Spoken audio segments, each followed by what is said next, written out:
Pesach Falk, a noted lecturer, a noted posek in the Gateshead community, shared the following amazing story.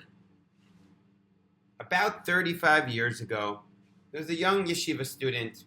He took a cab, and he got so immersed in his Torah study that he simply forgot when he opened the door to pay the Cabby. He kind of just forgot about it. The Cabby saw that the Yeshiva Bochur, didn't know what he was doing. It wasn't on purpose. It wasn't that much money. So he just kept driving.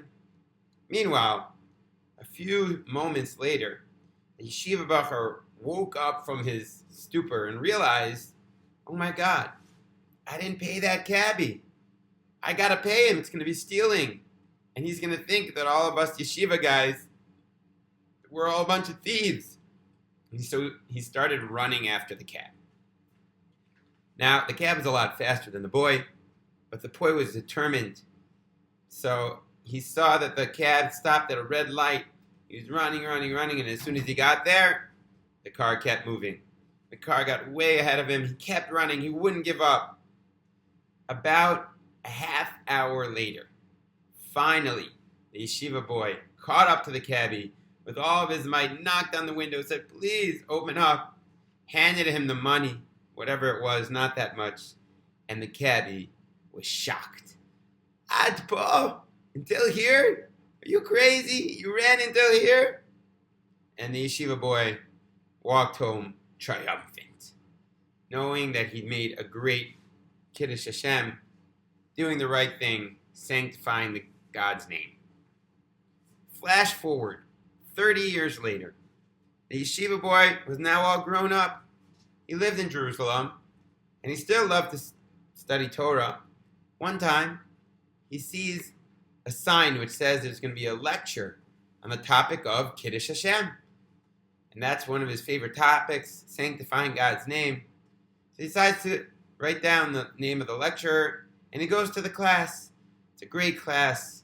And he goes up to the rabbi and says, Rabbi, that was a fabulous class. Thank you so much. I just have one question. You said in your class that any time that someone does a Kiddush Hashem, sanctifies God's name, God's going to show him the results of what he did in his life. You know what? There was once in my life, I remember a long time ago, when I made a big Kiddush Hashem, and he retells him the whole story about running for the car. I never really saw much results from that. And the rabbi looks at him and he says, Ani hanahag. I was the driver.